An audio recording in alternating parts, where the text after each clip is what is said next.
Hey there, Dr. Christensen here, and I got a great question sent in. It was basically, do you believe in cheat days? I hear a lot of advice about encouraging them, about how they might make my metabolism better, and I want to know if I should do cheat days, if I should intentionally take a day and just like eat as much as I can of whatever I can. Great question. And a couple of things I would preface these concepts with. The first one is that if what you're doing is working for you and it's rocking your mission and your blood tests are great, don't change a thing. The other preface I'd want to make is you always want to question things that are appealing, that are really appealing. And here's what I mean by that. Our minds are very easy to be convinced of the things we want to be convinced by. There was an old saying of a man who was giving a speech and saying, there was an ice cream peddler who was walking around and he got in this group and this man was making this political speech, down with fascism, down with communism, everyone's waving their hands and cheering and shouting, and this ice cream man, he's getting into it too. And he says, and down with ice cream. And the guy walks off, turned him off. And that's kind of how our brains work. The things that we want to believe, we can take in very easily. The things we don't want to believe, I want more evidence. I want to be convinced. And so it might not take strong evidence to convince you that eating a plate of pie is good, because that would be an appealing belief, right? Well, I've not really seen strong evidence towards that. And I've seen many cases of people come to me and tell me, hey, I read various books, 4-Hour Diet, for example, 4-Hour Body, lots of great stuff in the book. And kudos to Tim Ferriss, a big fan of his work. But I've had many come back to me and say, maybe that's for those who are very fit, but I did try that and I found that I would gain more weight on the cheat days than I could lose off the cheat days. And many have also said that I did also find myself losing a lot of momentum.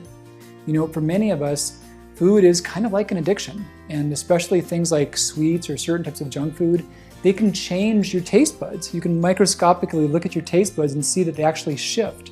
So it's often the case that if you really are eating clean and eating good foods, your tastes adapt and they completely shift in ways that are helpful. But you can wreck that and you can make it to where you're starting over again and you really have a bad cycle of cravings. I would say the cheat days, if you're questioning that, I wouldn't even go to the answer, I wouldn't even go into are cheat days the helpful solution. I would go deeper and say, why are they needed? And I see a lot of people that do find themselves occasionally needing more food or wanting more food. They're really fighting with cravings. And I would go deep into why are they occurring and what's the reason behind them. And here's some thoughts. Some thoughts are pretty mechanical, cut and dry things. Many people on healthy diets have cut out too many of their good carbs, and they're eating too low carb, and that's going to make their blood sugar plummet. When your blood sugar plummets, your brain says, hey, I need glucose now, and this is not negotiable. And at that point, you're a puppet on strings being sent over to grab the Skittles or whatever it is. So when those things hit you really hard, they're chemical factors by and large. They're often driven because your blood sugar was not steady. Are you eating frequently enough? Are you getting some good carbs? Are you overdoing caffeine? Are you not getting enough sleep at night? These are often some of the reasons behind that can really make you have those cravings. And also think deeply about feelings and about just emotional states. Are there things we're feeling inside of us? We can have so many sensations that are happening in the same place that hunger happens. We can feel our lack of security, our fear, our panic, our anger. We talk about swallowing feelings and stuffing emotions, and there's so much literal truth to that. There's a whole separate brain that lives in the intestinal tract. It's called the enteric nervous system, and it has the same feelings that this has. And in many cases, those things feel like hunger, or even apart from that, those things can go away if you fill yourself up, just because you've preoccupied the intestinal tract with managing a big process. You're no longer aware of the signals it was sending out. So it can also be more of a thought process of, are there other feelings there? And here's how to tell the difference between legitimate hunger and more so like just false hunger from feelings. The difference is that legitimate hunger goes away from good food. So you eat normal healthy food in an adequate amount, you're not hungry anymore.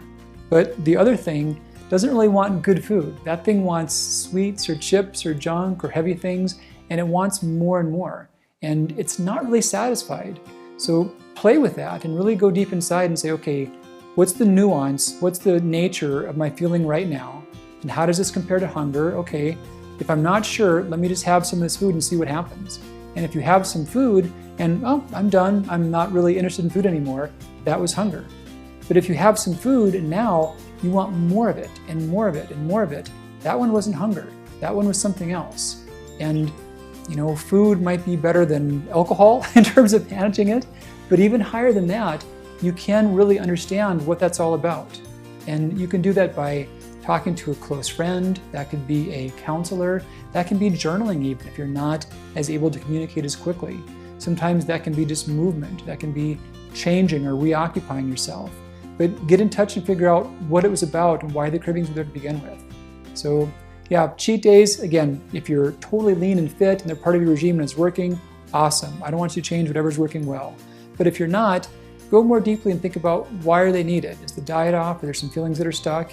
And let those things be stepping stones to bring you back to your better health.